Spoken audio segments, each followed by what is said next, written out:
And we are live. Welcome back to Takes by Fans. We got a great show for you today. As always, we are live every single day at noon Eastern. If you want to watch it live, head over to twitch.tv/takesbyfans.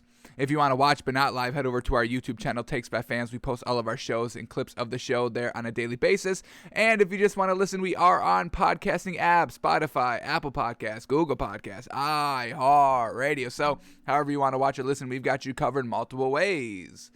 Alrighty, today's a big old Saturday. One more day till that sweet Sunday, folks. The ones, the fours, the eights, an entire day of watching football. Man, oh man, it's going to be great.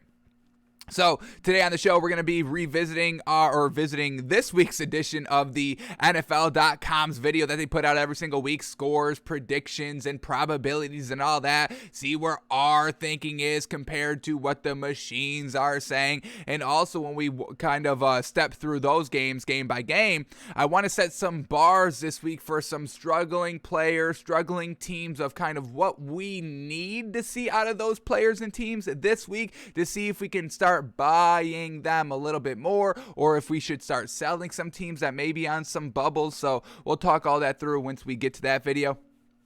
We'll go over some stories that we didn't have time to go over during the week, and some new stories that just popped up today. And we got to do our NBA 10. So let's just start off with that. Let me get the clock up here. We've almost forgot the clock up here. All right, here we go. All right, the next 10 minutes uninterrupted basketball talk of what just happened last night in the NBA. And the 10 minutes start right now. All righty, here we go. What a pretty good day in the NBA. We were really kind of looking forward to this Hornets Heat game, and it really kind of lived up to the hype. Real good game. But let's start here with the first one up here. Magic at the Raptors. Comes down right to the wire. Cole Anthony has a chance to win it, but look at this great defense. Let's set up the score right here. Raptors up 110-109 over the Magic here. Cole Anthony gets the inbound, but great defense here by Gary Trent Jr. Poked the ball in the backcourt, and then he's got to heave up a desperation half-court three to try to win the game, and unfortunately, it does not fall for Cole Anthony. But this Gary Trent Jr. Norman Powell trade was really kind of puzzling going back to last season, and they were really kind of the same type of player. It was real kind of bizarre, but that the Blazers would make that trade when everything was kind of really cohesive during that stretch, and then they trade him for Norman Powell. But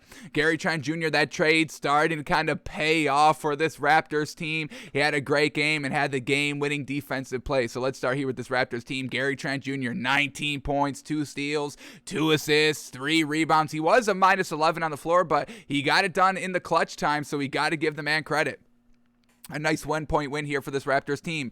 Fred VanVleet, 19 points, 6 assists, still not kind of doing as good as he's been doing the last kind of 2-3 seasons with this Raptors team, as we've kind of was seeing as, after the championship season for this Raptors team was starting to kind of progress. We kind of saw those kind of tier 2 players start to kind of go down a little bit overall in overall production, and Fred VanVleet is still kind of in this space where he's just kind of all right here. So once again, this Raptors team isn't anything special here, but they were able to get this win over this Magic team last night. Scotty Barnes, 21 points, led the team in scoring, 9 rebounds, pretty efficient, 64% on 14 shots. Unfortunately, was a minus 13 on the floor as well.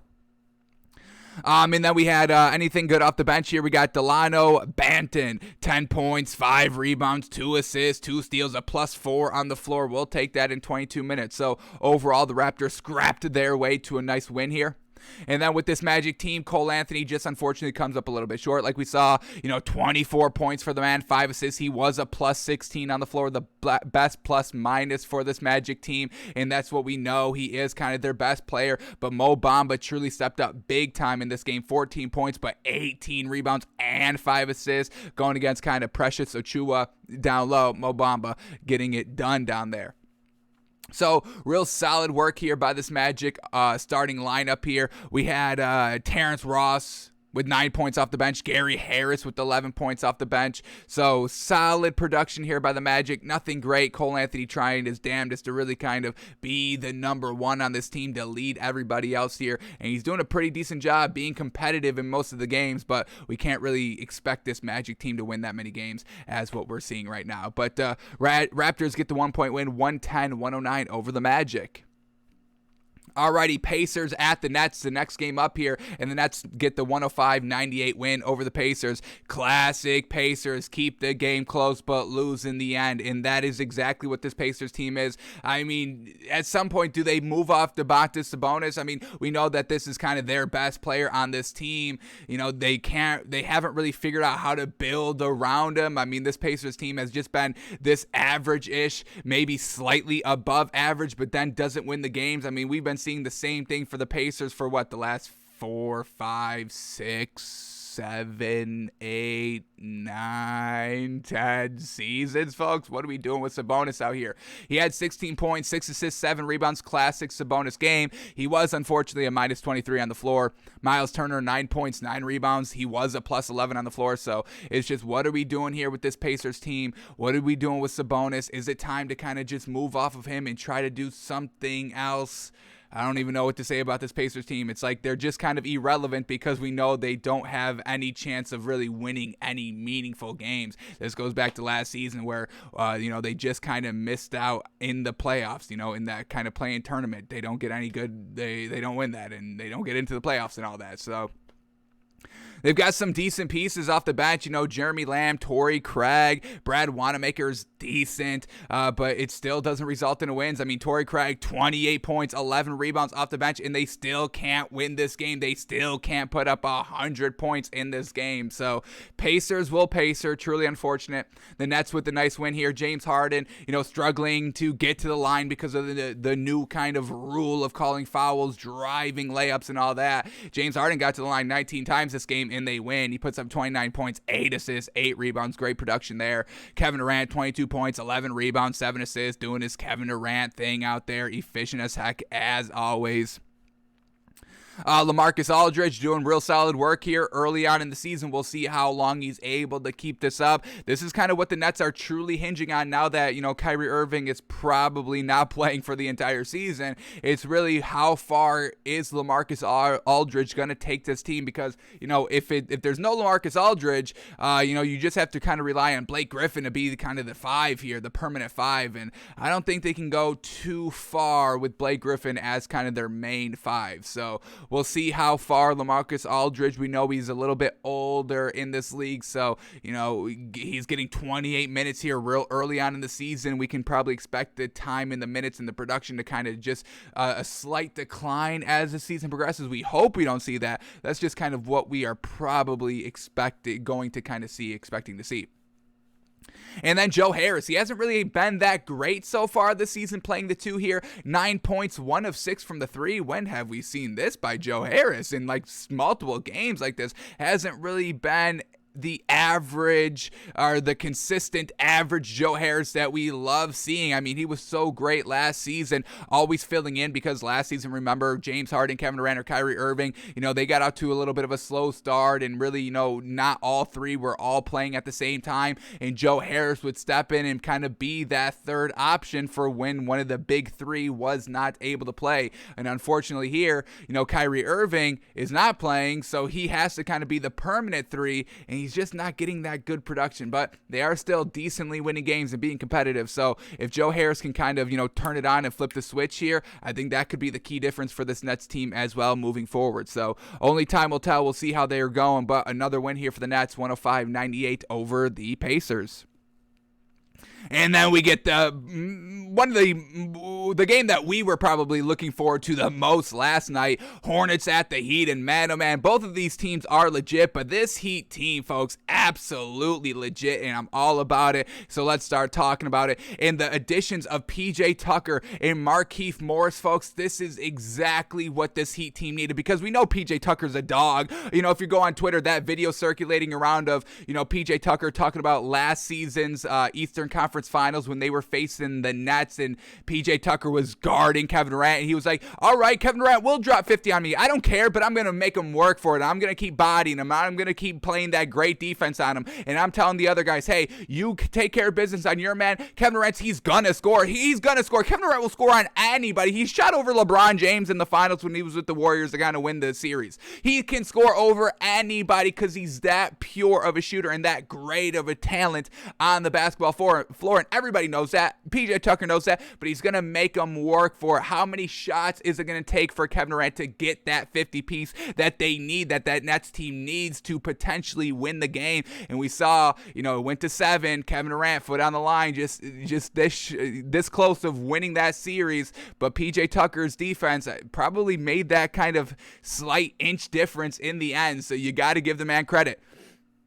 So this Heat team, I mean, Jimmy Butler's always been a dog. He's always been kind of this hard hitting basketball player on the floor that is all about winning and competition. So we all knew Jimmy Butler was a dog, but now he's got PJ Tucker and Markieff Morris. I mean, this is a true dog culture here in Miami, and they're winning games. What do they only have 1 loss this season? And everything is just going right here. So this Miami Heat team, we loved them in the bubble. We didn't like them last season, but we're right back on loving what this Heat team is all about. And they are it's definitely Bucks Heat at the top of that Eastern Conference. I'm putting kind of the Nets number 3 just kind of overall so far early on in the season. I'm loving what we're getting here from the Heat. Jimmy Butler, 32 points on 63% shooting. Fantastic. 10 rebounds, 5 assists. Oh my goodness. PJ Tucker doing his thing, 2 points. He's not the scorer. So just creates more opportunity for Bam Adebayo to be aggressive down low, for Jimmy Butler to be aggressive as well. Once again, you got that good defender, and now it opens up the other offense for these other players because PJ Tucker is obviously not commanding the ball dominant, anything like that.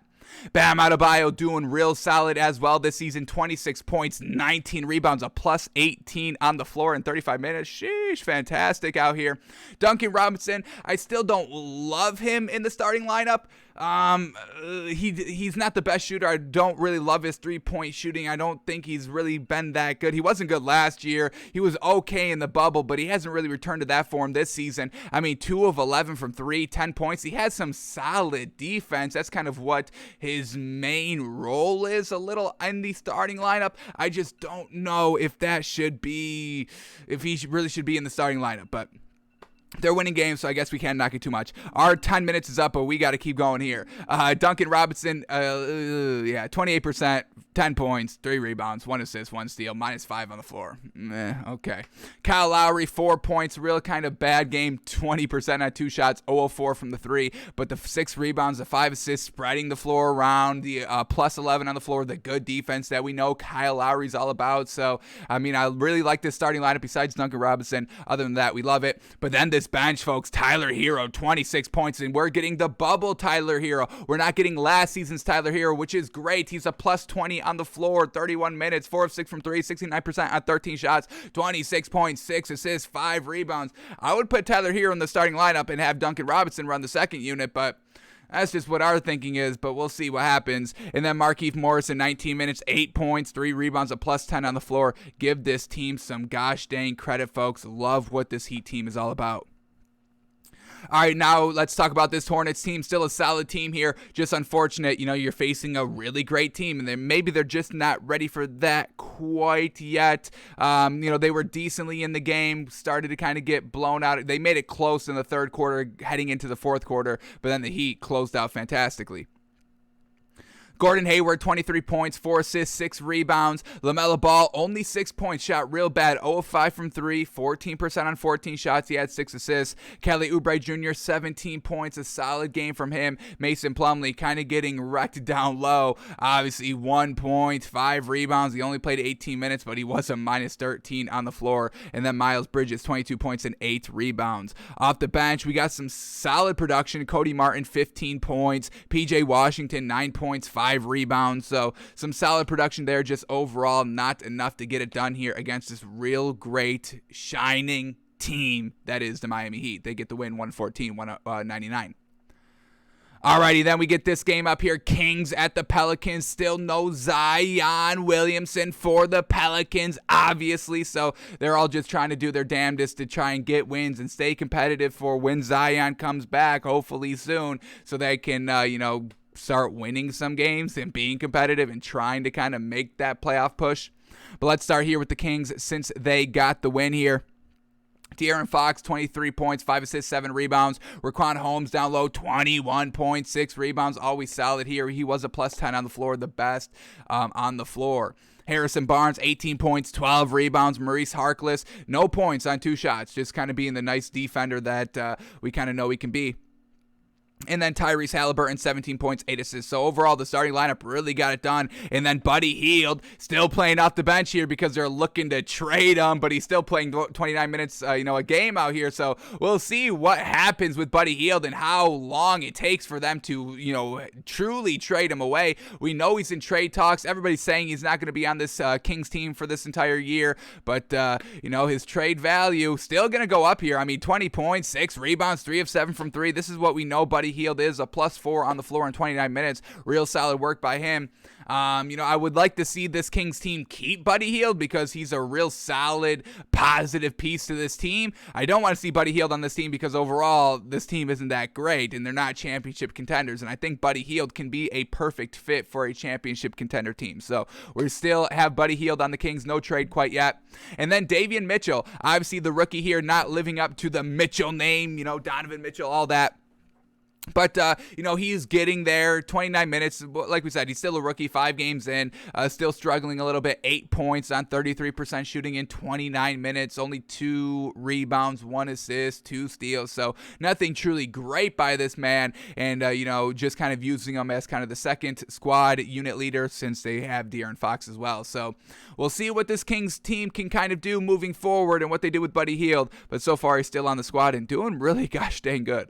All right, and then this Pelicans team, Brandon Ingram, 22 points, 6 assists, 6 rebounds. Jonas Valanciunas, 24 points, 13 rebounds. I mean, this is going to be a really solid team when kind of Zion gets back. Brandon Ingram can go back to the 3, Zion at the 4, Valanciunas at the 5. I mean, that's going to be a nice little squad up there with Devontae Graham being the point guard, real solid, 16 points, 2 assists, 3 rebounds. And I have the best efficient night, 4 of 11 from 3 and 25% on 16 shots. Nickeil Alexander-Walker could also, be a little bit better this game as well. 11 points, but not efficient. 1 of 7 from 3, 31% on 16 shots, and he was a -12 on the floor.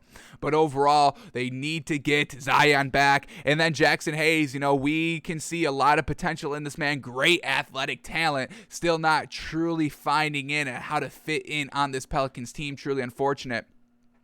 9 points. Yeah, 9 points and 6 rebounds, but a -8 on the floor. Not really that efficient in only 14 minutes. 37% on 8 shots, 0 of 2 from the 3. So Pelicans lose another game, waiting for their savior, Zion, to get back. Then we get the Mavericks at the Nuggets, an absolute blowout here for the Nuggets, 106-75, 106-75. Yes, a 31-point win here for this Nuggets team. Mavericks still without Porzingis, so yeah, this is how it's going to go. Luka Doncic is obviously the best player on this team. He was the only player in kind of double-digit points besides Trey Burke, who only played 15 minutes off the bench. But Luka Doncic, 16 points, 4 assists, 6 rebounds, 2 steals. Just nothing else good on this team. Tim Hardaway Jr. really struggling so far early on in the season when he was really solid all last season. So Tim Hardaway Jr. back in the starting lineup here, 3 points on 1 of 7 from the field. Dwight Powell down low, 8 points, 2 rebounds. Dorian Finney-Smith, 2 points on 7 shots. Reggie Bullock, 5 points on 6 shots. So absolute blowout here for this Mavericks team. And how about this? Boban Marjanovic only played 3 minutes in a game that you are getting that ass beat, and another game where Kristaps Porzingis is not playing. What are we doing? Can we get Boban, please, on the floor? Get this man acclimated.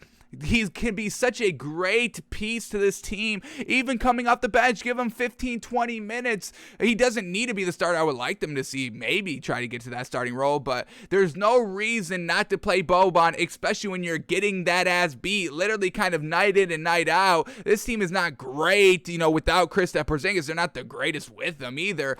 So the fact that Boban Marjanovic only had 3 minutes, that Josh Green is getting 16, that Trey Burke is getting 15, that Moses Brown is getting 8, that Eugene Omoruyo is getting 8 minutes as well. Why are we not playing Boban? What are we doing out there? Get the big man out there. Let the man star for an entire game. Once again, like we say, this is the early part of the NBA season. There's so much time in the NBA season, so many games that you can use the first couple of weeks, I would say maybe even the first month and a half, to really see what you have in real game settings. And we all know that kind of depth is the thing that wins in this league. Going back to last season with the Nets and the Bucks series, the Nets having some injuries, the Bucks were really kind of good, just kind of health wise last year, and that's kind of why the Bucks won overall, because they had the healthiest team.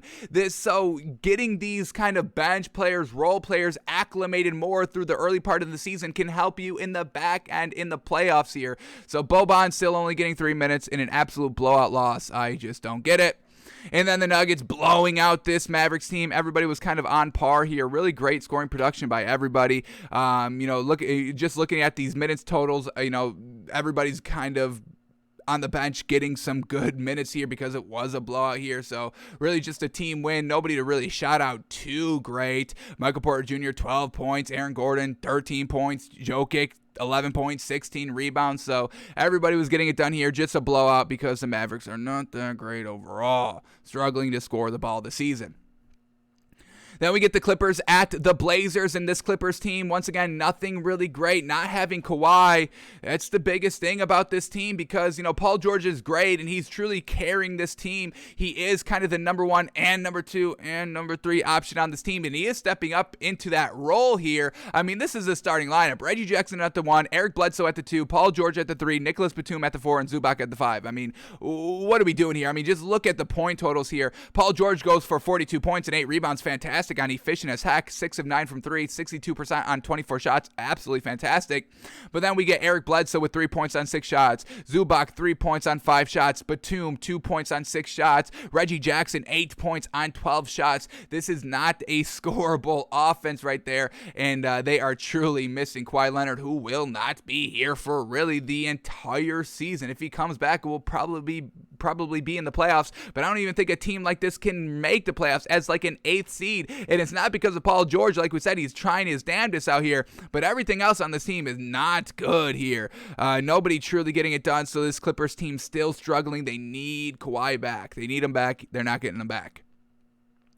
Blazers with a nice win here. Damian Lillard, 25 points, 6 assists, 4 rebounds. CJ McCollum, 14 points. Nurkic, 14 points, 17 rebounds. And then Norman Powell, 12 points, 3 rebounds, and a plus 27 on the floor in 23 minutes. So give the man credit.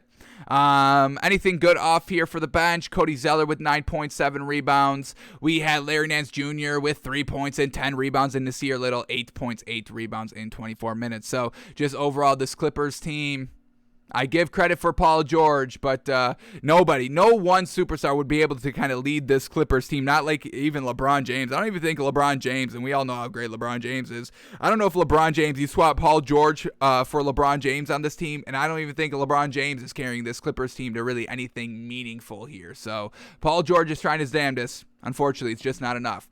And then the last game of the night here, the Cavs at the Lakers. A nice win here for the Lakers, winning 113-101 over the Cavs. LeBron James, 26 points, led the team in scoring. 8 assists, 3 steals, 3 rebounds. Fantastic there. Anthony Davis down low, 15 points, 9 rebounds. DeAndre Jordan in the starting lineup again here, 4 points, 7 rebounds.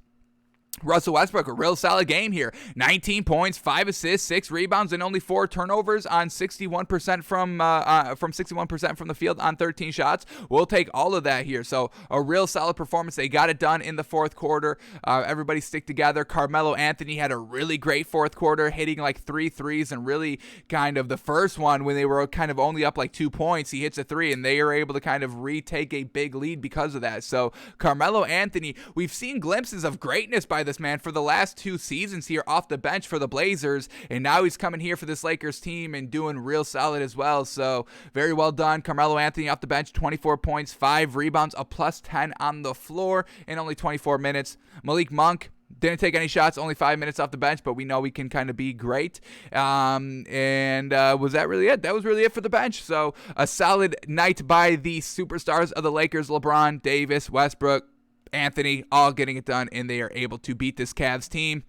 Jared Allen down low, 6 points, 9 rebounds, trying his damnedest, going against the big beef that there is down low with this Lakers team. Darius Garland, 18 points, 11 assists, real solid outing by him. Colin Sexton, little lackluster, 9 points, 3 assists, 3 rebounds, and he was a minus 19 on the floor on 22% shooting, so a little lackluster there. And we know we need their big three of Darius Garland, Colin Sexton, and Jared Allen to kind of be on the point all game long. Unfortunately, they were. But let's shout out Evan Mobley right here, 23 points, 6 rebounds, 3 assists, 2 steals. What a night by the rookie out there. And then Lauri Markkanen, the rookie. Evan Mobley led the team in scoring, by the way. And then Lauri Markkanen, 17 points and 3 rebounds. So Lakers get the nice win here. Carmelo Anthony being a nice kind of role bench player. I don't even know. That's a little disrespectful. I won't call him a role player. A nice bench player for this Lakers team. And they're able to get the 12-point win. Alrighty, that was the NBA from last night. What do we got on deck for today? Anything great to kind of look forward to? We got Celtics, Wizards. I don't know about this Celtics team. Magic, Pistons, Knicks, Pelicans. We'll see if the Knicks can stay on track there. Should be an easy win against the Pelicans. Raptors, Pacers. We don't care. It's the Pacers. Hawks, 76ers. Should be a real good game right there. That's going to be the one to watch here on NBA TV, 7:30. We get Jazz, Bulls. Ooh, a great game as well. That's going to be a great one. Heat, Grizzlies. All right, this is going to be a good matchup as well. John Morant versus Jimmy Butler and crew. Okay, we got some games on tonight, folks. Spurs, Bucks, Thunder, Warriors, Nuggets, Timberwolves. That's going to be a good one as well. Cavs, Suns. There's a lot of great games on this tonight, folks. And the Suns are 1-3, so they gotta win this game. So that is our NBA 10, folks. We'll be back tomorrow for our next NBA 10, breaking down the NBA in 10 minutes. We went 27 minutes today. Classic us. Alrighty, let's head over to some NFL stories that we need to get out of the way there, and then we will head over to the great video that they put out every single week of looking at the score predictions and probabilities, all of that.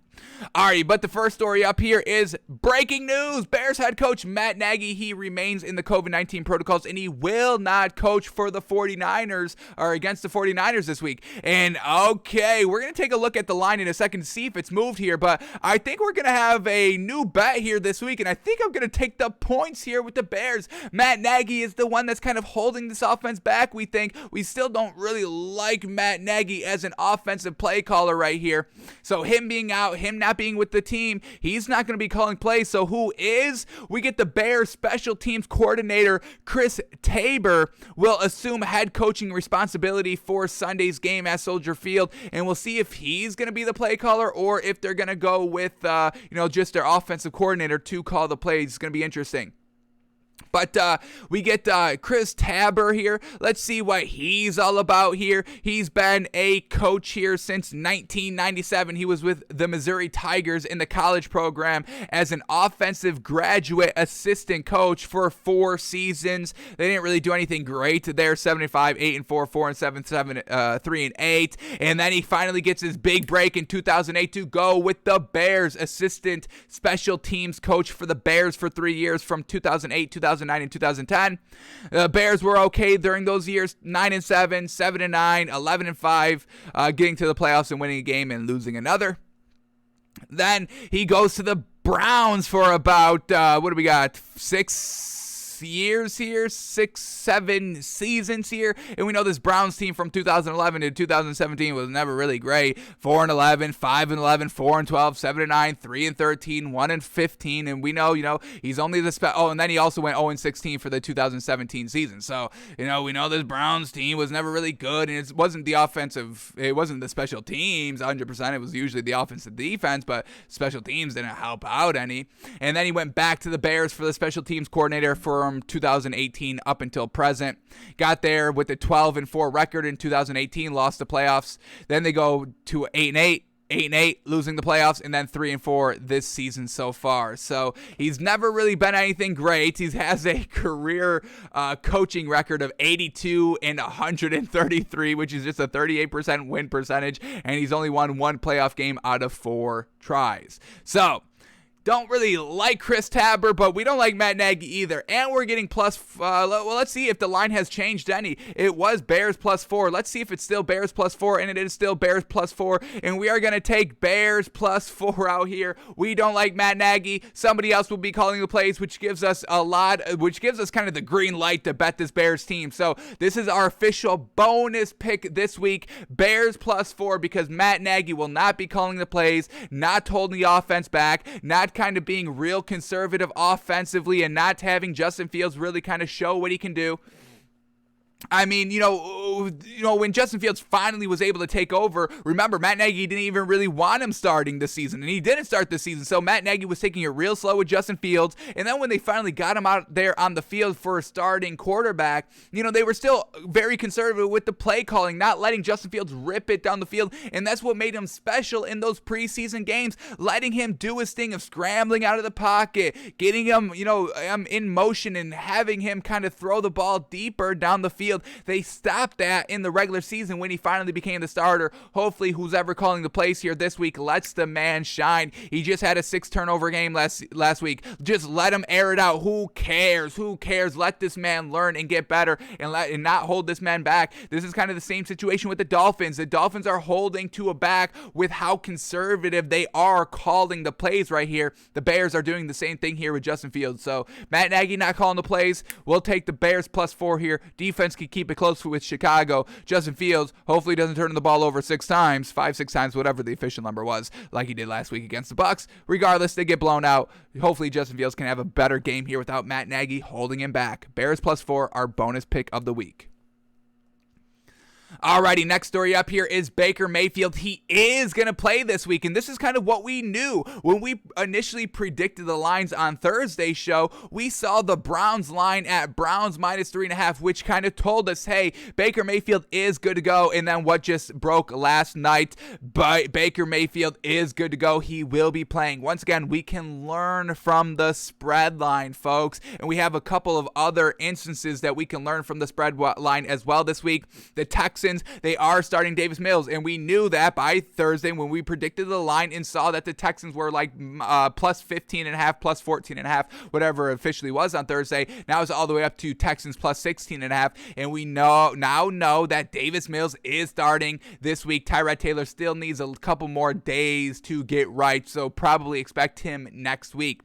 And then the other one that we just have to kind of wait on is Dak Prescott. That's just going to be, I think this is the last kind of questionable quarterback for this week who may go, and their game is on Sunday night, so they can kind of take a little bit longer to kind of officially announce it, but we're expecting Dak Prescott to not play with what this spread line is of Cowboys +3, so we'll see what that's all about here. But once again, and now the spread actually went to Browns -4.5, so now that it is officially out here, everybody's betting the Browns -3.5, and it's now bet all the way up to Browns -4.5. So you can learn from the spread line, folks. Look at the spread line. Vegas doesn't have these spread lines for no reason, folks. Remember, Vegas doesn't lose money. That's why all these sports books are coming out here now that sports gambling is becoming more legalized, every single day, honestly. So they don't lose money. Casinos don't lose money. They have the spread line because of some numbers, and they always have the insider information, folks.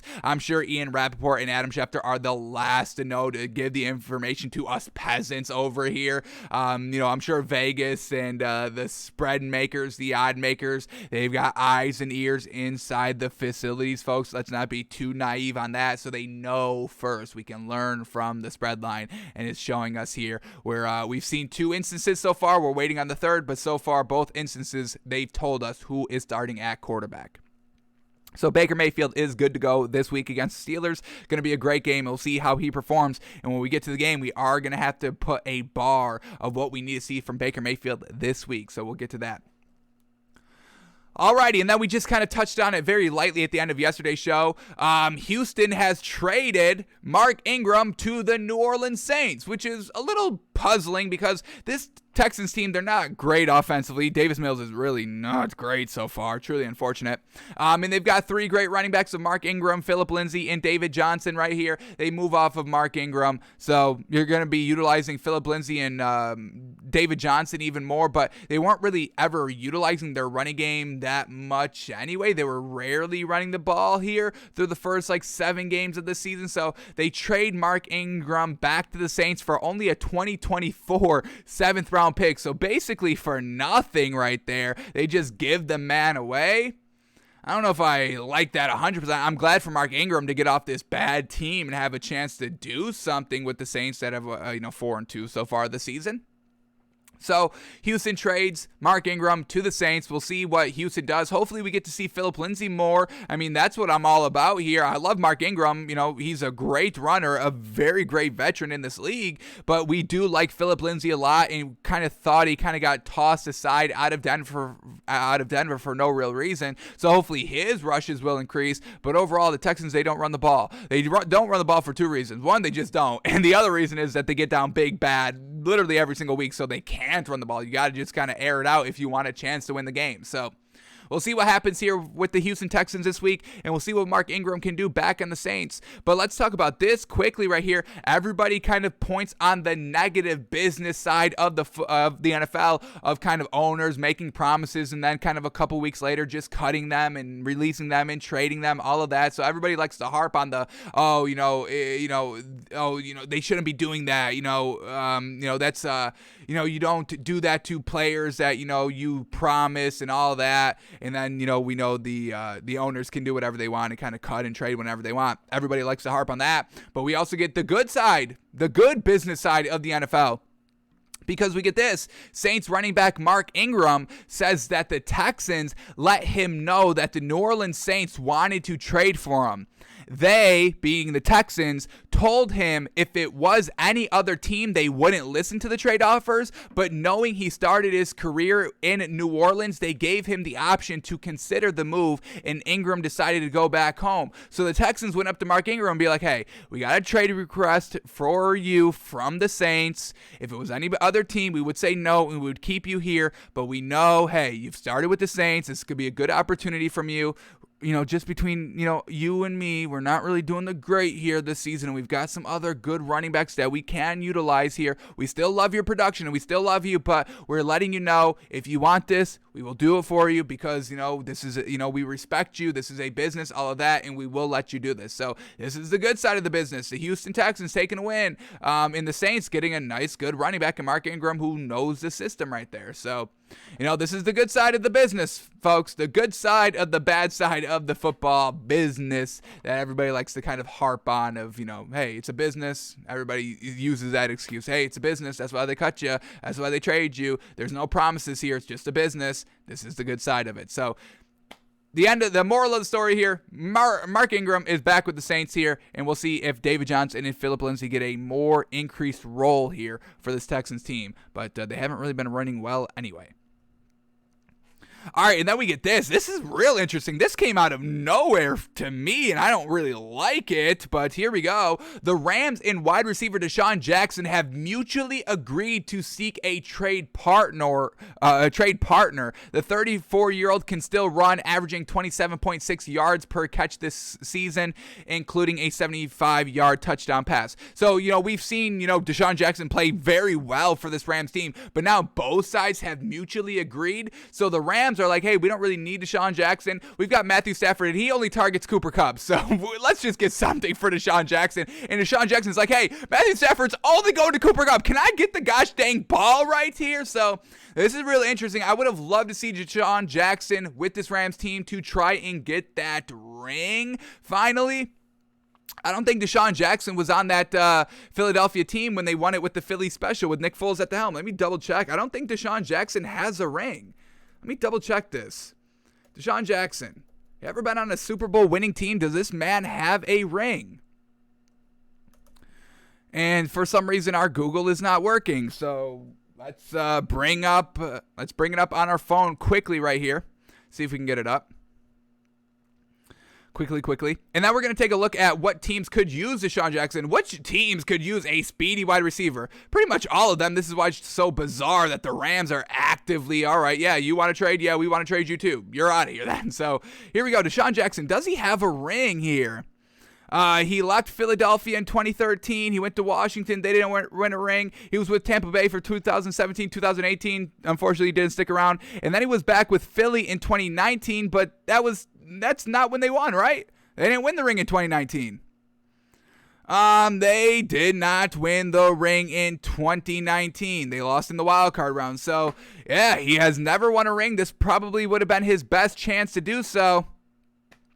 Unfortunate that they are both requesting trades. So, doesn't have the ring. Unfortunate. Let's see which teams could really use the man. Who needs a speedy wide receiver? So let's just kind of step through all these teams quickly and see which teams DeSean Jackson should probably try and get to. The Buffalo Bills, well, that's a Super Bowl contender, and I'm sure DeSean Jackson is kind of only looking for Super Bowl contenders. But, you know, the Rams are like, hey, we're just going to get you out of here. So we'll try and kind of service you. We'll try to do what the Texans did with Mark Ingram of, hey, you know, hey, you got history with the Saints. We'll try to get you there. We'll do the good thing for you. Hopefully they try and do the good thing for DeSean Jackson, which is getting him on a championship team. So the Bills, Cole Beasley, Stephon Diggs, and then you had DeSean Jackson. That could obviously help. The Patriots, yes. I mean, that would be the best target there for this Patriots team. The Jets, don't go there. You got no chance. The Dolphins could definitely utilize them. I mean, we don't even have a great wide receiver. We got Jalen Waddle, who's good, but, Devontae Parker, our number one wide receiver, is never really there. So, and then getting Tua with DeSean Jackson. Oh, man, we know Tua's got the big arm. That's not a narrative that we focus on, him having a small arm or a weak arm. We don't believe in any of that. So going to the Dolphins, he would get great production there, but they're not a Super Bowl team. No, not even close. The Bengals, oh my God, could you imagine if he went to the Bengals? Jamar Chase already kind of established. T. Higgins, big beefy speedster as well. And then you add DeSean Jackson on top of that. Yikes, holy cow. With the Ravens, that'd be great as well. Holy moly, with the speed of that team. And then you get Marquise Brown and DeSean Jackson both going deep. How do you cover that with Lamar Jackson running all over the field? Oh my goodness, the Ravens with DeSean Jackson. I think I really want to see that. The Cleveland Browns could obviously utilize him. He would be a great fit there. They've already got great established receivers as well. The Steelers could could the Steelers use them? Will Big Ben be able to kind of keep up with the 50-yard bombs that DeSean Jackson is all about here? So I would, everybody is kind of viable here for the AFC North, but Bengals and the Ravens, that would be the more interesting of the two teams for this man to go. The Tennessee Titans, man, oh man, that'd be great as well. A.J. Brown, Julio Jones, and DeSean Jackson, and then, Derrick Henry in the backfield. I mean, that could really kind of be special as well. The Colts, I mean, they only utilize one wide receiver at a time. If T.Y. Hilton's healthy, they only go to T.Y. Hilton. If Michael Pittman Jr. Is the only one good to go because T.Y. Hilton's not, then they go to him, but they don't spread the ball around. So I wouldn't go to the Colts. The Jags would be interesting right there. Trevor Lawrence, a nice deep threat right there. I'd be kind of cool with that. The Houston Texans, once Tyrod Taylor gets back, and if they can kind of confirm that they won't start Davis Mills for the rest of the season, then I'd be like, yeah, I may go there. The Raiders, oh my goodness, if you get that speed with Derek Carr, this is a Super Bowl championship team for 3 straight seasons, folks. Yes, I've said that. Right there, Raiders, that's a great option. The Chargers, already kind of 2 established wide receivers, Keenan Allen, Mike Williams, and then you add the speedster of DeSean Jackson with the big arm of Justin Herbert, can definitely go there. The Kansas City Chiefs, you already got speedster Tyreek Hill, and then, I mean, just folks, imagine this. The Kansas City Chiefs, on one side of the field, they have Tyreek Hill. On the other side, they have DeSean Jackson. And then at the tight end position or in the slot on either side, you've got Travis Kelce. And then you got Patrick Mahomes, who can keep the play alive for 20 seconds for everybody to get downfield if they need the time to do that or get open or whatever it is. That would be the most miserable time I would have as a defensive coordinator in NFL history, folks. I would not want to go up against that Chiefs team with DeSean Jackson. So that's definitely a serviceable option. The Denver Broncos, I don't think you really go there. Just kind of the overall lackluster passing offenses that the Broncos team has. No disrespect to Teddy Bridgewater, but can we get it up a little bit more, please?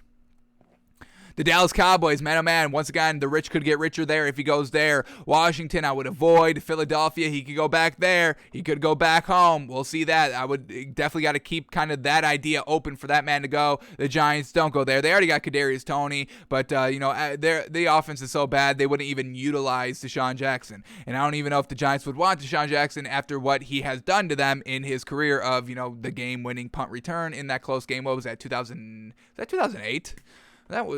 Was that 2008? Was it that long ago? I think it was. No. It might have been 2000. Might have been 2012, 2010ish. It might have been one of those 3 years. All right. Back to these teams where DeSean Jackson could potentially go. The Green Bay Packers.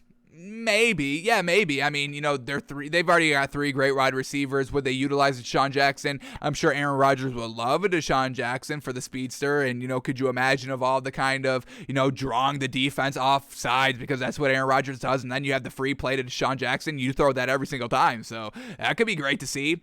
I would avoid the Vikings. Their offense, it looks good, but they don't win games. Then DeSean Jackson, I'm sure, wants a ring. The Bears, Matt Nagy doesn't utilize anybody, so don't do that. The Lions, they don't have a win. Don't go there. The Bucs, they don't even have enough room for DeSean Jackson, but if he goes there, that's definitely a Super Bowl team again. The Saints, they don't go down the field, so don't go there. The Falcons, now the Falcons could be real interesting because we think this is a turnaround team right now. We really believe heavy in this Falcons team moving forward this week at least. We'll take it week by week because that's what we have to do with the Falcons, but we are here taking them this week. Falcons -3. It's only -3. How great is that? But, I mean, Calvin Ridley, Kyle Pitts, DeSean Jackson, Matt Ryan still showing glimpses of a big arm with, Arthur Smith, who we believe is a good head coach emerging here. We can get behind that. The Panthers, I would stay around. You're not going to Sam Darnold. Stop that. The Cardinals, I mean, sheesh, yes. Kyler Murray with DeSean Jackson, with DeAndre Hopkins, with A.J. Green. Oh, my goodness. Yes. With Rondell Moore. Oh, my goodness. The Super Bowl team. He's already with the Rams. The 49ers, I would not go there. They don't know who their quarterback is. And the Seahawks, you could go there. That'd be great. Just DeSean Jackson, DK Metcalf, Tyler Lockett with Russell Wilson. I would get behind that as well. But they are 2-5 in their offense sputtered last season and is already sputtering this season. So I wouldn't go there. So I would say probably the best fit I would say for DeSean Jackson would be the Baltimore Ravens. I think that would be absolutely fantastic. That's probably the one I'm most excited to see. Then maybe the Bengals would be my number 2 choice for DeSean Jackson. The Raiders would be interesting as heck to see. The Chiefs would just be unfair to see. The Cowboys would be unfair to see as well a little bit. The Packers, hey, get Aaron Rodgers, and he doesn't need him. He's already got Devontae Adams, but, hey, the rich can get richer. So, yeah, I'm probably saying Ravens 1, Bengals 2, and then obviously we would love him on the Dolphins as well. But Ravens or the Bengals, that's really where I want DeSean Jackson to go. So it's out of the NFC, so the Rams would kind of do that. Hey, we'll see in the Super Bowl if we see it at all. So this is going to be interesting. We'll see where DeSean Jackson goes. They both want out, and they're going to give it to him. All right, next up here quickly, Saquon Barkley and Kenny Golladay are not expected to play on Monday. So another week out for this Giants offense here. Yes, they won last week, but the offense took until the fourth quarter, and Sam Darnold floundering over and over and over and over and over and over and over and over and over and over and over and over and over again to kind of finally say, okay, we can score now. So Giants are still going to be a little bit poor offensively this week. Real bad news right here. Packers tight end Robert Tonyan tore his ACL against the Cardinals on Thursday night. Truly unfortunate here for Robert Tonyan. I mean, he's been on this tight end summa cum laude list as we're kind of ranking the tight ends every single week, giving them grades to see who is the best tight end in the league. And Robert Tonyan made some good plays here. A B+ on week 2 and an A- last week. That counted twice because it was tight end day. So he has 2 A-. But I don't think this grade is going to keep up. He's going to be out for the rest of the season, so he's not going to get any more grades, and this is just not going to be good enough to win best tight end of the season. So it does seem like Robert Tonyan is officially out of the race of being the best tight end in the league. Truly unfortunate. If you're not out there playing, we can't grade you. Truly unfortunate. So Robert Tonyan out for the season, and that's definitely going to hurt the Packers. He was their best tight end, and now they're going to have to look elsewhere. So we'll see who can step up in his place. And then the last story here, I mean, can everybody just relax? I mean, when it comes to sports, folks, people just talk. People talk all the time. People say things that they don't really mean. They just say it because they say it. I mean, not everything has to be looked into 100%. Not everything has meaning and all that. Once again, look at context and all that. But we get Anthony Hitchens from the Chiefs goes on Instagram and says, all we did was go to 3 AFC championship games and 2 Super Bowls and 1 Super Bowl win in my first 3 years here so far. Y'all fans will never be satisfied. It's sad. Yes, folks, people don't like to see their teams lose. People go crazy when their teams lose. That's just what this society is. I don't know how it started, but people talk crazy at sporting events when their teams lose. I don't think they truly mean it 100% of the time. If they kind of see you in person, they'd be like, oh my God, you're my favorite player, all that. They don't truly mean it. It's just, once again, fan stands for fanatic, and people go crazy sometimes. And then you got Tyrann Mathieu commenting to his comments saying, big facts. This might be one of the most toxic fan bases in all of sports. People don't want to see their teams lose, and you've already set the bar so high. So, unfortunately, that's what it is in sports. If you set a bar, oh, you just went 11-5 last season, well, you got to do better than that. Oh, you just won a Super Bowl last season, well, you better go back to back, and you better win for a 50-year stretch of straight because you already set the bar. That's just what it is. Stop saying sports fan bases are toxic. People are just saying they invest money, they invest time into them, and they don't want to lose. And once again, kind of the social pressure going on Twitter. Everybody's repping their fan base. Everybody's saying, oh, your team's trash, my team's good, your team's good, my team's trash, my team's trash, your team's good, all of that. People are going out there on that, and we know kind of how people are with social media. Look at Facebook. I mean, that's toxic everywhere. People love being toxic. People love being toxic, folks. I don't know what it is. I don't subscribe to that belief, and I don't really like that belief, but I do see most of y'all love the toxicity. Y'all love being miserable. Y'all love hating. So yeah, that gives a perfect outlet to sports. Players that are getting paid millions of dollars to play sports. That's not our argument.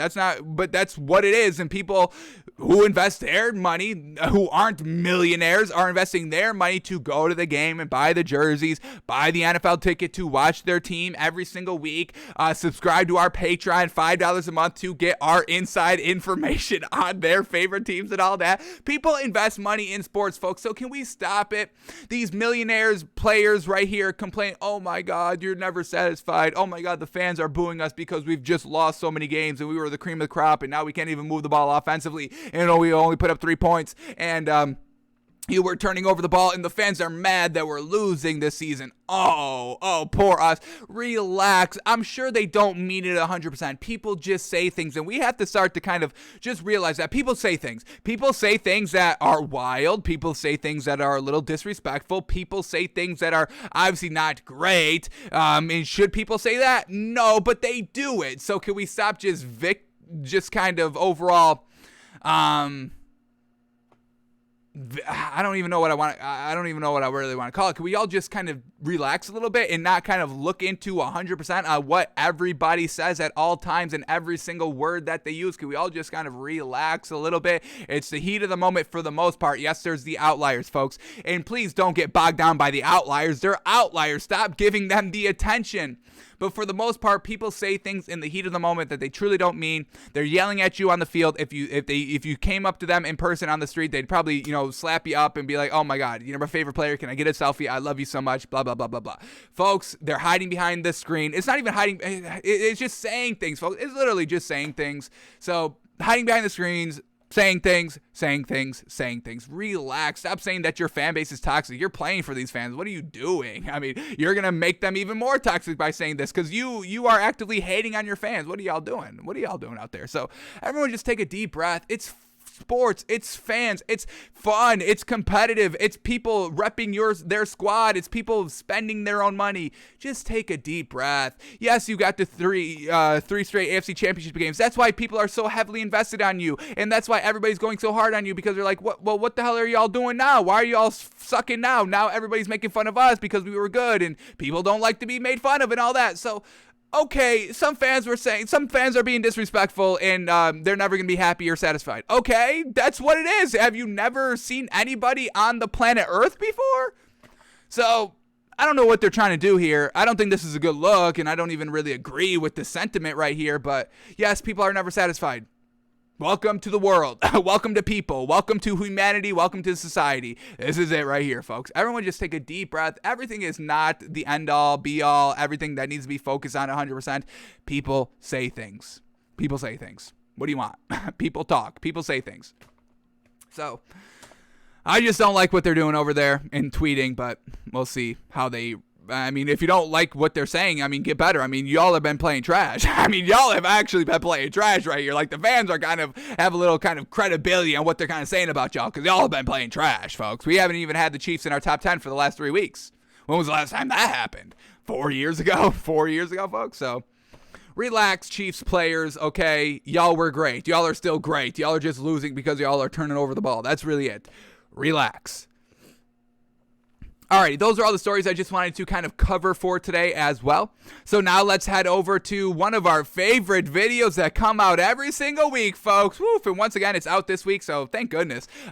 Seems like they're going to be doing this every week, so I mean, we might be doing this every single week for a Saturday show. It's fun. We get to talk it through, see what the predictions are, stacked up to our opinion, talk it through, who's right, who's wrong. So... we'll do this one again, and y'all like this video. Look at this like to dislike ratio, 832 likes, 46 dislikes, and I'm sure those dislikes were only because the players, the fans of those teams at Score predicted that, hey, your team's going to lose. They weren't happy with it, drawing back to the parallel of, Tyrann Mathieu and Anthony Hitchens being like, oh my God, will y'all get off of our back, stop clowning us and all that.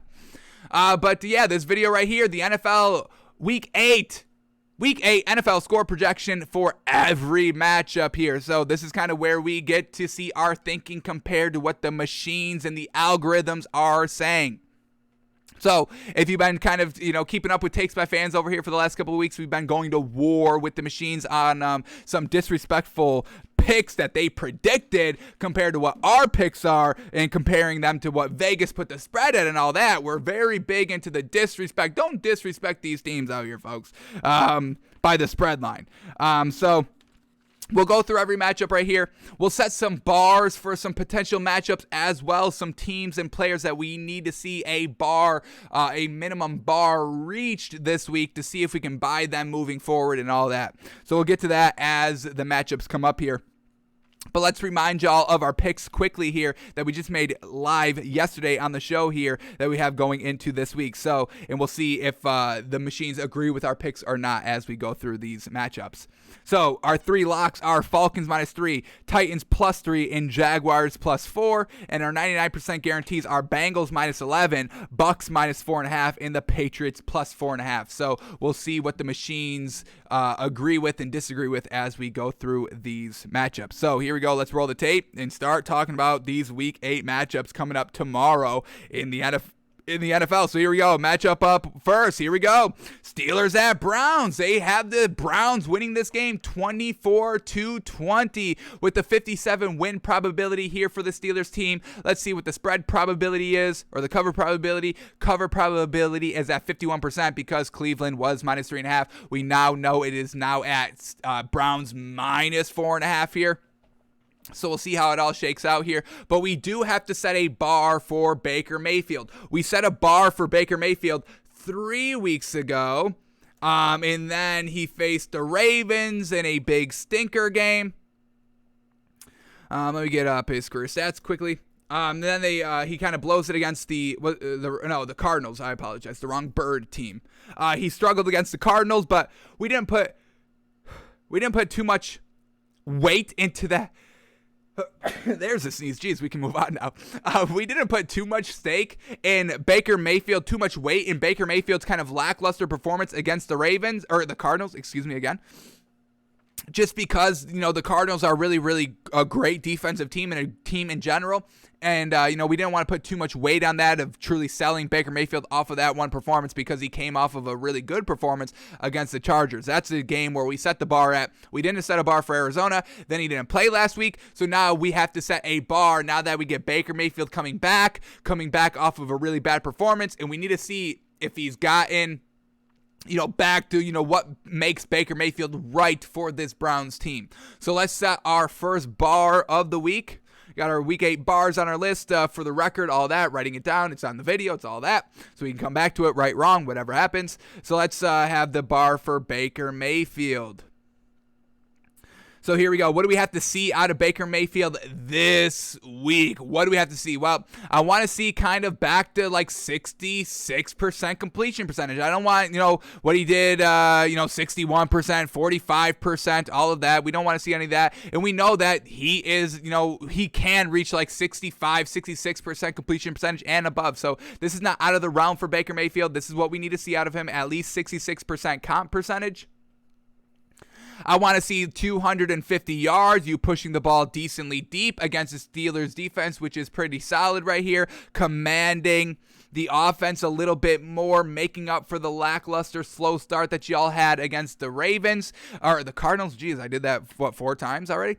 And also kind of just seeing, hey, they won with Case Keenum last week, folks, so you have to kind of prove, hey, I'm here as well. Y'all need to play me. This is a little bit of an audition here because everybody in the national media is saying Baker Mayfield's trash. They can't win with this man. They need to move off of him and all that. They just won with Case Keenum. That kind of gives a little validity to them in saying that.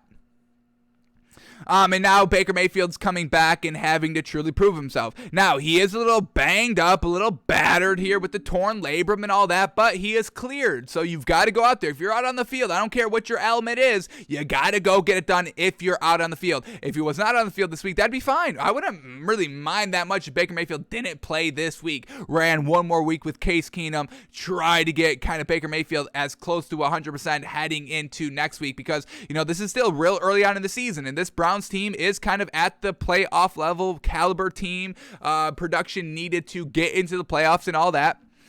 So we need to see 66% completion percentage for Baker Mayfield, 250 yards, and I want to see 2 touchdowns and no interceptions. That's our bar for Baker Mayfield. Oh, and 0 fumbles. This will kill. If he has 1 fumble, I don't care what he does for the rest of the game. 0 fumbles, no fumbling. How many times did he lose the ball against the Cardinals? He had an interception, and I want to say he had like 2 fumbles. I think he turned the ball over 3 times. Yeah, lost 2 fumbles. No fumbles. No fumbles. I really don't even want to see him fumble, whether he got it back or not. I don't want to see any fumbles. No fumbles. And this is starred. This is going to be highlighting no fumbles. Like, if he has 1 fumble and, 80% completion percentage, 400 yards, 5 touchdowns, no interceptions, but has this 1 fumble, I'm going to kind of call it a loss and not reaching our bar. Same thing where we have with the Chiefs. When we set the bar for the Chiefs a couple weeks ago, we wanted to see no turnovers at all. And then in Washington, they have 3 turnovers. Yeah, even though they won the game, we don't really care about that. We see them still turning the ball over. This is alarming. We need to see you clean it up. This is why we're setting the bar. Clean it up. Prove that you can have a great game without having, any turnovers, any kind of bad down time out there on the field. This is what we need to do, is to start buying teams, buying players. And I want to get back to buying Baker Mayfield, but we need to see this first. 66% completion percentage, 250 yards, 2 touchdowns, no interceptions, and no fumbles. No fumbles at all. Lost or recovered. No fumbles. Baker Mayfield, hold on to the ball. Hold on to the ball. So that is our Baker Mayfield bar this week. We don't really have any bar for the Steelers team. They are coming off of a bye, correct? They didn't play last week. Let me double check that. Didn't remember seeing them play, and they were on the bye. So yeah, we just have to really see the Steelers team maybe win. It's not a bar. We still don't really know what we want to see out of this Steelers team and really what the true reason why they're losing and all that. We just have to really see them competitive, and we'll see if we have a bar for the Steelers team come next week or whatever it is. But we're really just focusing on Baker Mayfield now that he's back, coming off a real bad performance. Let's see him get back at it, and once again, a good light in the media. We'll see if they give it to him. So they have the Browns winning 24-20. We'll see if that happens. Alrighty, what's this next game up here? And I'm real interested to see what they do, what the machines say about the Titans +3. We think that's one of the best values of the week. Titans +3 and Falcons -3, I think, are the best values of the week. So that's gonna be kind of the couple of games that we kind of see what the machines are saying to see if you officially have to declare war on the machines for being so wrong and disrespectful in their predictions. Because we are truly getting big on this Falcons team, and we've already been big on this Titans team for the last 2 weeks. We've been betting and cashing on the disrespect of Vegas, giving them so many points every single week. And once again, this week, they're getting 3 on the road against the Colts. We're betting it. We're going to make millions off of it. So we don't care what the machines say, but we're going to kind of defend our position against the machines if they disagree with us and how severely they disagree with us. But let's continue on with the video. Alrighty, what do we got up next here? What's the next matchup? Here we go. Come on. I don't got to see Big Ben shaking his head anymore. We get it. Alrighty, next game up here. Wow, Cowboys over the Vikings. They say the Cowboys win 28-27, and I would agree that the Cowboys win.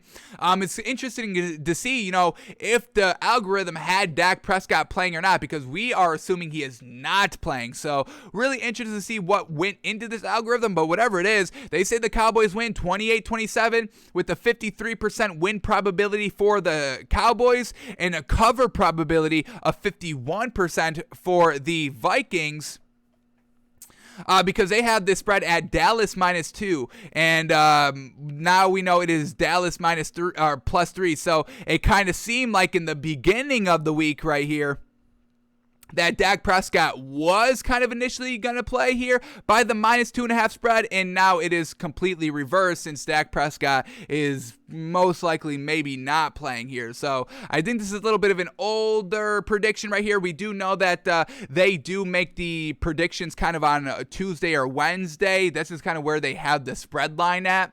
So we really can't, I don't know if I can really trust this one too much right here, just because we don't know what's going on with Dak, and the line has completely flipped because of that. So we'll see what is going on here. All right, here we go. Next matchup up here is the Bucks at the Saints, and this is one of our official picks. Bucks -4.5 here, and they had the Bucks winning 27-24, a 3-point win here for this Bucks team. Win probability for the Bucks at 55%, with a cover probability at 52% for the Saints, because they have the spread at Saints +5 out here. So we just, we love the Bucks this week. We think it's great value right here. I don't think the Saints get to 24 points right there. I would say the Bucks probably do get 27 at least, but I don't think the Saints offense can put up more than 20 points here, and that's why we're so confident of taking the Bucks -4.5 points here, because the Saints don't move the ball down the field, and the Bucks defense will know that, and this Bucks defense is really, really, really good, and the Saints.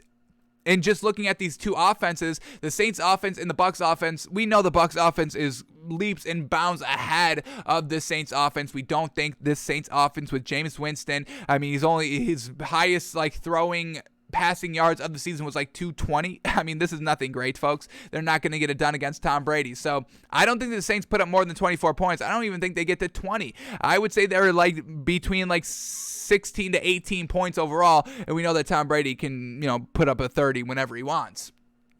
So we're not really agreeing too much with the machines here. We agree with they win, and they think that the Saints do cover. I don't think it's going to be this close of a game. I think this is a big blowout for the Bucks. We don't really. I mean. I don't even know. Do we set a bar for the Saints team? I mean, I guess we could. It's going to be tough for them because. Let me get their stats up here. It's going to be tough for the Saints team because they don't move the ball offensively down the field, and this Bucks defense is really, really good right here. Let's see what the Saints offense is doing here, just kind of yards-wise overall. I mean, these are the total yards gained on offense, folks. Are y'all ready for these numbers? 322 game 1, 128 game 2, 252, 405. That's a decent game right there. 235 passing yards, 170 rushing yards. I'll give them that one. 369 is okay. And then just last week, 210. They don't move the ball. So I guess we'll set a bar. We'll set a bar for the Saints offense. We set the bars, once again, to see if we can buy them heading into next week. So whatever we see, that's really kind of going to determine if we're buying or selling these teams next week. This is what we do here. We kind of take it week by week, seeing what we're seeing, what's changing as we're going on, as we're progressing, for the good, for the bad, for these teams as the season progresses. So let's set a bar for the Saints offense. I want to see them have their best offensive day. More than 405 yards. More than 405 yards offense total. You've got to start moving the ball here, folks. Let's see what this Bucks team is doing offensively. Just get a nice comparison. Just to see, are we going too out of the realm here? Our team's not putting up more than teams are putting up more than 250 yards a game, folks. I mean, we know this. But let's see how much. Let's go with the Bucks here and see what this Bucks offense is doing in relation to what the Saints offense is doing. So here we go. This Bucks offense, what have they been doing? Now this is what we want to see. Total yards, 431, 341, 446, 381, 558, 399, 408. So it's not out of the realm of teams putting up, 350, 380 and above total offensive yards a game. Every single game, consistently, multiple games, back-to-back game, triple back-to-back games. All of that here. So we've got to see more than 405 yards offense. Offensive yards. That's it. That's it. That's all we have to see. Can we get this offense going, please? Jameis Winston, we know he's got the big arm. You don't throw for 5,000 yards without having a big arm, please, okay? There's like 8 quarterbacks in NFL history that have done it. So give Jameis Winston his respect. Sean Payton, stop holding this offense back. We need to see more than 405 yards of total offense through the ground game, through the air game. Get a move on this offense.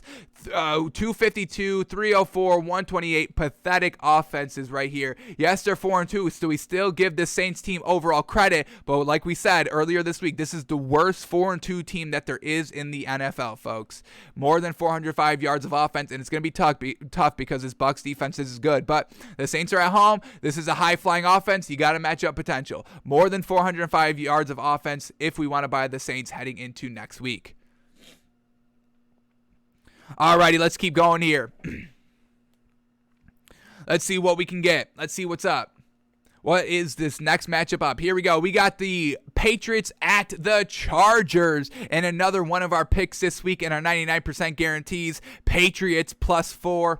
And here we go. The NFL.com predicts the final score being 26-23, a win for the Chargers, a 56 win probability for the Chargers, and a 54% cover probability for the New England Patriots. And look at this. We lost a little bit of value. Seems like this line opened up at Patriots +5, and we only locked it in at Patriots +4. So, we unfortunately did not get the maximum value, and that's something that we stress here. When you see the great value, lock it in. We missed a point value. Hopefully it doesn't kind of burn us this week.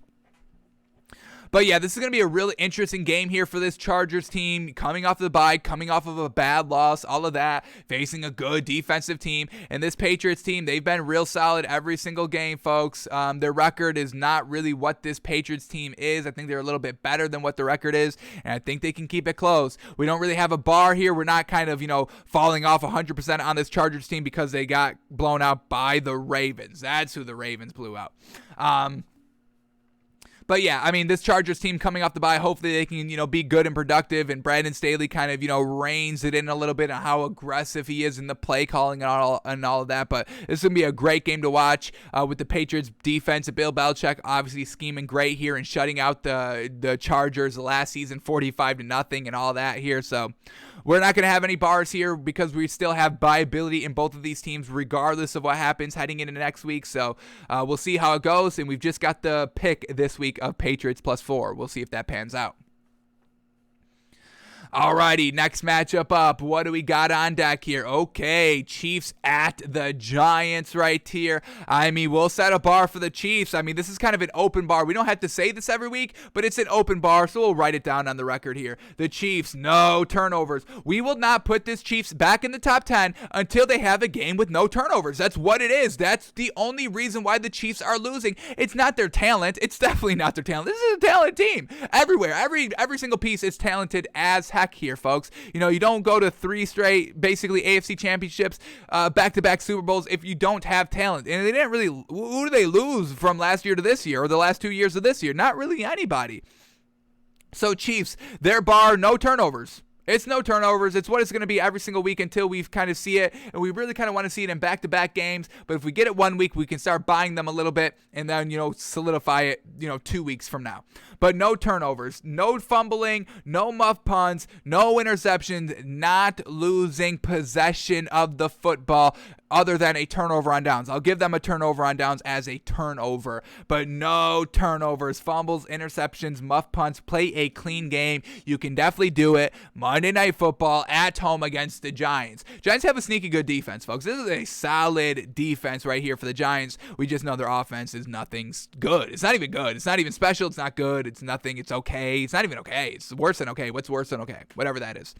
But that's our bar for the Chiefs here. No turnovers, and we don't don't have any buyability in this Chiefs team, so this is why it's not one of our official picks. I mean, if you tell me, before the season starts, hey, the Chiefs are facing the Giants at home this season, I'd be like, oh yeah, bet that game. Bet whatever it is, swallow all the points with the Chiefs. It doesn't matter. I put it in an advanced bet. You tell me in the offseason, hey, this is a Week 12 game. I said, yeah, bet my money now. Whatever it is, whatever the bookkeepers want to put the spread line at, I will swallow those points. I don't care. But they are turning over the ball, so we cannot do that until they stop turning over the ball here. So NFL.com kind of saying, hey, they might not turn over the ball here. They predict the final score 29-21. A 64% win probability, but the spread is around 10. I think it's fallen down to 9. Let's see what the official spread is right now. What do we got as of today? As of today, this spread is 9. So it came down a little bit, 1 point. So they have a cover probability of 52% when it was Giants plus 10. So we'll see if this game is as close as NFL.com predicts or if it's a little bit of a blowout. Alrighty, here we go. This is what we want to see here. Now the Titans. Are the machines still disrespecting the Titans? Let's see. So here we go. They say the Colts win by 1, 25-24. This isn't disrespect. Okay, if you want to call a close game, a 1-point loss for the Titans, I'm not going to go ballistic on the machines this week. They say a win probability for the Colts is at 52%. And a cover probability is at 54%. The line started at Titans -1, and now it has gone all the way up to Titans +3 here, folks. So big shift. It's come down to Titans +2.5. So people are taking that Titans +3 value that we just saw and bet it right back down to Titans +2.5. So we are still big on this Titans team. I'll set a bar here for Carson Wentz. If I want to start buying this Colts team, I obviously have to see them win. If they lose, I don't care what they did. I don't care what the performances they saw. You end up losing. So a bar here for us because we are really off this Colts team. Ever since Carson Wentz got injured this season, in season, not the offseason injury, the in-season injury that kept him out, what was it? Only like one game or the end of one game, but it hurt him in the end. So, we've sold the Colts since then because we are still seeing Carson Wentz get injured, and we don't even want to see any injuries. Same thing with the Chiefs. We don't want to see any turnovers. We don't care how they come. Same thing with Carson Wentz. We don't want to see any injuries because we know what happens. You have a track record. You have a history. And it's unfortunate, but this is what we are. This is where we are now in talking of Carson Wentz. I didn't want it to get here, but now here we are. So, Colts, I need to see a win here. Definitely got to see a win. And then I have to see 2 receivers with 100+ yards. 2 receivers with 100+ yards. That's really it. I got to see this man targeting more than one wide receiver. And I know T.Y. Hilton may not play this week, so it's going to be a little bit harder on Carson Wentz, but can we get this offense going? This is a lackluster offense. Even in how they're winning, we're never really getting behind it. And is that really it? Maybe 200 and so 2 receivers with 200+ yards. Obviously, then, your passing yards is probably at like 250+ if you're doing that, obviously. But, and then what else do we got? I probably got to see like a 67% completion percentage.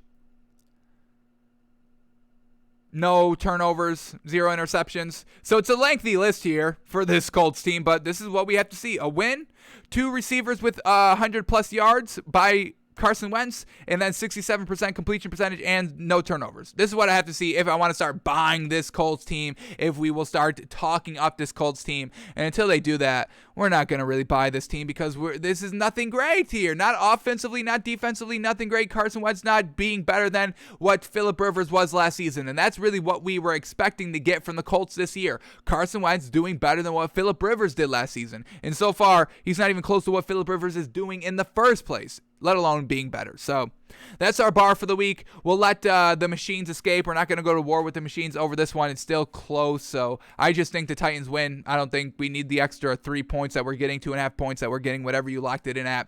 I think they win outright, but we'll see what happens. We're still big on this Titans team.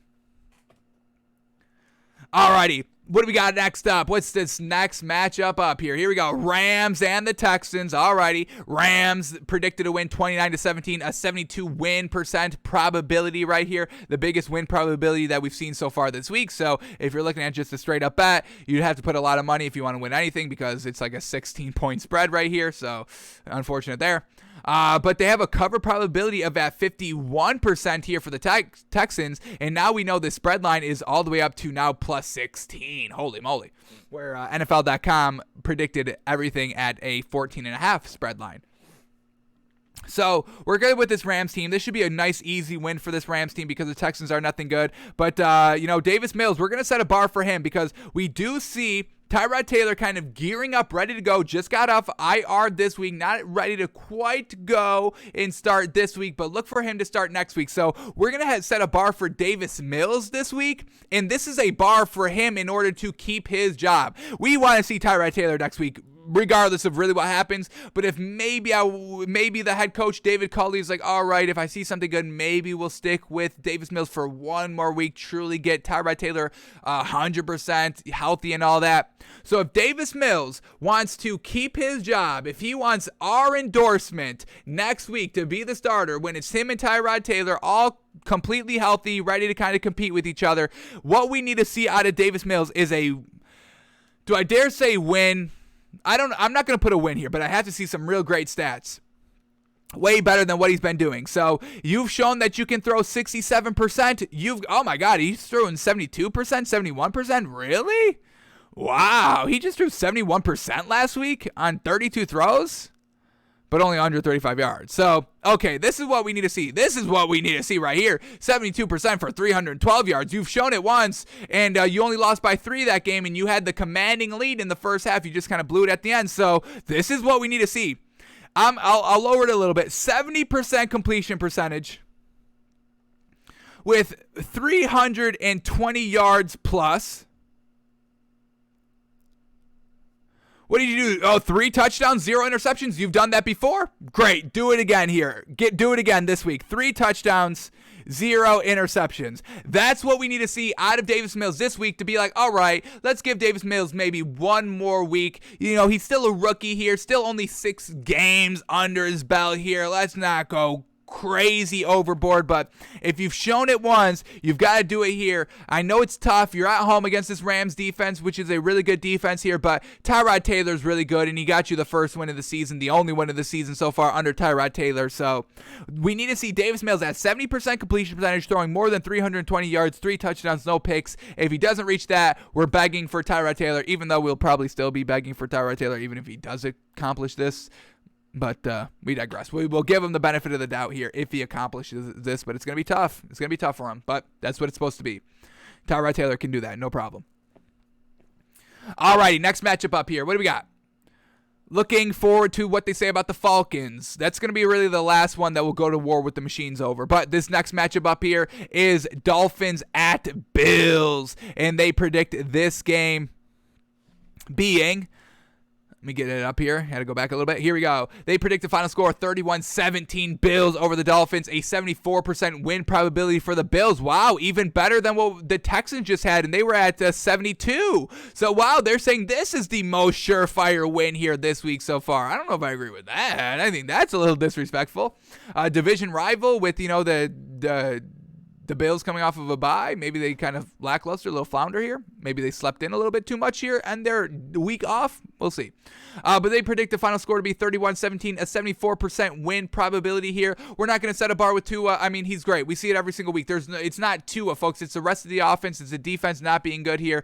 Bills coming off of a bye. We're not concerned with this team. Yeah, they lost against the Titans, but we know that the Titans are just a good team. That's not a bad win or a bad loss for the Bills here. So they have a 51% cover probability for the Bills, with the line being about 13.5. I believe it's now 14. Went up a little bit of a half a point here. And it's still at Dolphins plus 14, Bills minus 14. So we don't have to put any bars here for this matchup here. We're not really concerned about any of these major players on these teams. So no bar setting up, and we'll see what happens here with the Dolphins. If they can finally be competitive and win a game. Alrighty, next game up here is Bengals at the Jets. One of our picks here taking the Bengals minus 11 right here, and they have the final score being 25-16, a 9-point win here for the Bengals. They have the Bengals at a 67% win probability, and the Jets at a 51% cover probability, at them being plus 10.5 here. So we'll see. There's no Zach Wilson, so I don't know who's going to be moving this ball. I don't know about that, and this Bengals offense only scoring 25 points? Really? I don't know about that. Once again, No bars here. Bengals, what do we just, honestly, okay, if we want to really set a bar, all right, this is going to be a bar for the Bengals. The Bengals offense. We already buying this Bengals like 95%, but if we want to buy them 100%, this is what we really have to see. And it's so kind of, it's so specific.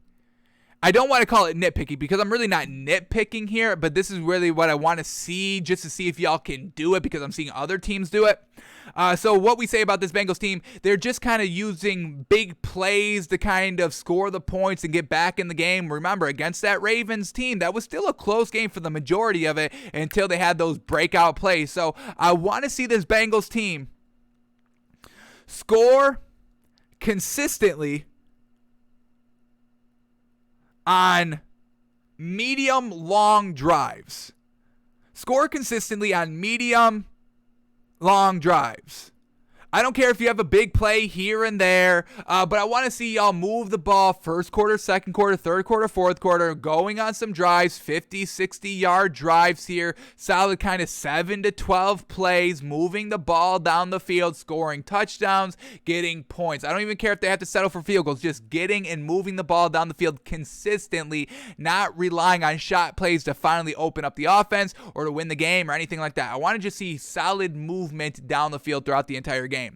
And this is a perfect opportunity to do so against this Jets team. So this is kind of what we want to see. And this is this is just a bar. We're not going to be selling the Bengals if they don't do this. We're already buying this Bengals team. This is just to kind of give 100% viability because this is kind of like the last thing we need to see because we know the Bengals are already good offensively, defensively. They got the big plays. They've got the players. They got the head coach. They got the play callers. They got all that. So this is just to have the Bengals be 100% viability on our side here. So we'll see if they can reach that. No bars here for the Jets because there's no Zach Wilson. So, I mean, now you're playing with backups. We're not going to set a bar for backups. That's just, I don't think that's productive. So what do we got here? Next up here, Eagles at the Lions. Whoa, they have a little prediction here that the Lions win their first game of the season. Interesting. I don't think this, but this is what they say. They say the Lions win 24-23, a 1-point win, a 53% win probability for this Lions team, and a cover probability of 57% with them getting 3 points. Wow. And the line is now up to Lions plus 3.5. So if you're betting with the machines here, Lions plus 3.5 is even better value than you were initially getting. So lock that in if y'all are about that. I don't think I'm about that. I think this is the Eagles' time to really get on point. I think the Lions' loss last week was truly deflating. Their head coach, Dan Campbell, calling out Jared Goff heading into last week, saying, hey, he's just got to be better leader, getting it done in the kind of red zone in the key situations. I got to see more out of Jared Goff. And then what happens last week, close game against the Rams. They're down in the red zone, going to kind of try and take the lead, and Jared Goff throws an interception, and they lose the game because of that. So I think this is going to be a deflated Lions team, and we'll see how they turn out. And I still have believability and bettability in this Eagles team. We're not going to set an official bar, but I do really want to see the Eagles win this game. If they lose this game, we'll just have a bad taste in our mouth, but we just have to see this Eagles team win. That's kind of the bar, I guess, if you want to set it. We're not going to officially say that's a bar, but it will go without saying. If this Eagles team loses, this is a bad loss against a not great Lions team. So we'll see what this Eagles team can do and if they can upset the machines this week. Alrighty, next matchup up. Still waiting for the Falcons and the Panthers game. Here we go. Next game up is the 49ers and the Bears, and they have the Bears losing 20-19, a 1-point win. Win probability for the 49ers is at 52%, with a cover probability for the Bears at 52%, with them +3 at the time of this video, and now it is up to +4 and is our bonus pick now that Matt Nagy is not calling the plays right here. We have no faith in Matt Nagy and really anything that he does. We don't think he really handled any situation for the last 3 years any good. So this is going to be an interesting game. We initially stayed away from it with Matt Nagy because we didn't really know how this one's going to play out here, but we are going to believe that Justin Fields in the freedom of the play calling here by the Bears offense. But it's going to be a good game here. See if the 49ers can pull out the win. So no bars here. Justin Fields still getting it done, rookie year. Jimmy Garoppolo really solid just last week. Torrential downpour, ball slipping all over the place. So we still have decent buyability in this 49ers team. Alrighty, next game up here is the Jaguars and the Seahawks, and one of our lock picks, Jaguars +4. Jaguars +4? Jaguars +4. Yeah, +4. Okay. So yeah, they predict this score to 24-20, Seahawks winning with a 58% win probability and a cover probability of 52% because it was Seahawks -3, Jaguars +3. Y'all bet it up a little bit here, and we've taken advantage of that value that you gave us. Let's see where the line is sitting right now as of Saturday, and it's still at +4. So still love the value right there. The machines are saying, yeah, this is pretty much going to be right on the spread line right here. I don't know if the Seahawks can put up 24 points here. We love this Jaguars team coming off of a bye, coming off of a win in London. We believe in Trevor Lawrence. He's got really good buy ability in him, where Geno Smith, I mean, he has the ball last in his hands at the end of the game, usually tie game, close game nonetheless right here, and he usually kind of flounders. We've seen him flounder the last 3 times, some his fault, some his not fault, truly unfortunate, but just Geno Smith keeping the games always close right here gives us big belief in big faith in taking the Jaguars +4 here. That's why it's in our lock section. We are truly loving what we're getting here from the Jaguars coming off of the bye here, and we just get nothing great with Geno Smith. So no bars here. Not going to put a bar for Geno Smith. Not going to put a bar on Trevor Lawrence. Really just want to see them being competitive right here, and then we'll move forward with the Jaguars team next week, seeing what they do this week. Maybe we'll do a bar next week for the Jags if they truly stink it up here. Alrighty, next game up here, Washington at the Broncos. They say the Broncos win 23-21 over Washington with a 54% win probability for the Broncos and a cover probability of 53% for Washington +3 right there. So let's see where this official line is at sitting right now. Washington at Denver, and now it's at 3.5. Washington +3.5 and Denver -3.5. So, we're going to have to put a bar here for Taylor Heinicke. He let us down big time last week of kind of bitching out on the runs, on the goal line, and all that there, not being the true warrior that we saw last season in the playoffs. So Taylor Heinicke, here's your bar.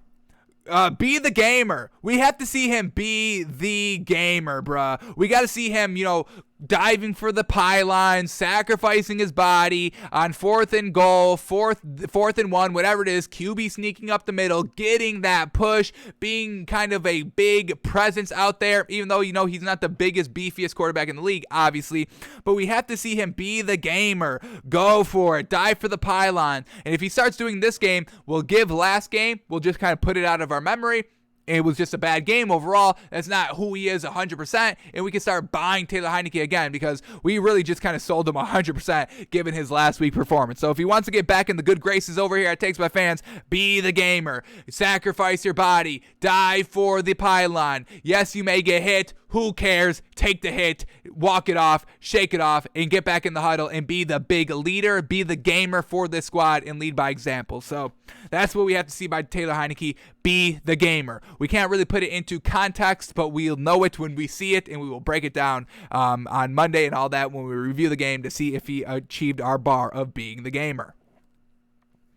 Alrighty, come on. Not doing Falcons. Come on. Let's see what you're doing. You're trying to hide it from us, machines? You a little, alright, here we go. Alright. This is exactly what we want to see. So the machines, we applaud y'all. This is it. Bingo. Here we go. They say the Falcons win 23-21 over the Panthers with a 55% win probability.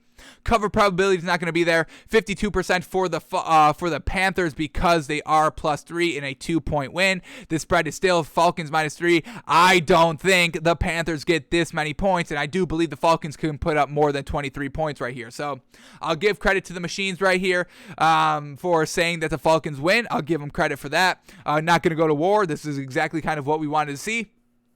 And this is what we have on this, Falcons team overall. We are loving their offense. They're moving the ball with Cordell Patterson. Matt Ryan's getting it done in the clutch right here. The defense just needs to shore up a little bit right here. And this is the perfect opportunity to do so against this Panthers team. So if we're trying to, if the Falcons lose, we'll be right back off of them, heading into next week. Don't expect that to happen. I also kind of want to see their defense kind of lock it in a little bit. I mean, we know Sam Darnold is prone to turning over the ball here, so let's hope that this Falcons defense can get a couple of turnovers here off this Panthers team. And hopefully they don't let Sam Darnold throw all over them, because once again, that would be a reason why we sell this Falcons team. We're not going to set an official bar here for the Falcons. We just want to really just see their defense step it up and their offense continue of what they've been doing the last 2 weeks here. But we're big on the Falcons only swallowing 3 points, and I don't think this is going to be the final score. Honestly, I would see this final score somewhere around Falcons 28, Panthers 13, 14, something along those lines. That's kind of what I'm expecting this game to be. So we're still feeling confident in our Falcons pick. Machines agree with the win, not the official pick, but that's fine. All right, so that is the end of our video. We're not going to war with the machines this week. They are kind of right exactly what we're saying. Small discrepancies in the overall outcome, but the overall winners, right on what we are expecting. So no wars with the machines this week. We can live in harmony for this week, thank goodness. But we do have a couple of bars, so let's reiterate those. Baker Mayfield, we want to see 66% completion percentage, 250 plus yards, 2 touchdowns, no picks, and no fumbles. That's his bar. Saints offense, more than 405 yards on the offensive side. Chiefs, no turnovers still. That's all. How easy of a bar is that? No turnovers. Can y'all do that, please? Colts. If we want to buy the Colts, we have to see the win, first of all. We have to see Carson Wentz get 2 receivers at 100-plus yards receiving, 67% completion percentage with no interceptions. For Davis Mills, if we want to kind of keep seeing him as a starting quarterback next week, we got to see 70% completion percentage, 320-plus yards, 3 touchdowns, and no picks. Bengals offense, we just got to see score consistently on medium-long drives. That's it. And then Taylor Heineke, be the gamer. Go for it. Sacrifice your body. Die for the pylon. Die for every single yard. Don't slide. I don't even want to see him slide. You've lost that respect given what you did last week. Be the gamer. Try to be competitive because we know Ryan Fitzpatrick is the gamer. He would have died for the pylon last week instead of just kind of falling down sideways. So mind-boggling. So we know Ryan Fitzpatrick is always the gamer. Taylor Heineke, 1 game gamer in the playoffs, 1 game not gamer in the regular season. Now we get the tiebreaker. Be the gamer. So those are all of our bars heading into tomorrow's full day action of football. Alrighty, folks, that is going to do it for us today. Thanks for tuning in. Thanks for watching. Thanks for listening. We are back live tomorrow. We're going to do a pregame show, noon Eastern, probably 50 minutes, 10 minutes before kickoff. We'll close it so we can upload and do what we need to do here on the technical end. Y'all just see the videos. There's technology. There's technology that goes behind the process of you viewing this video.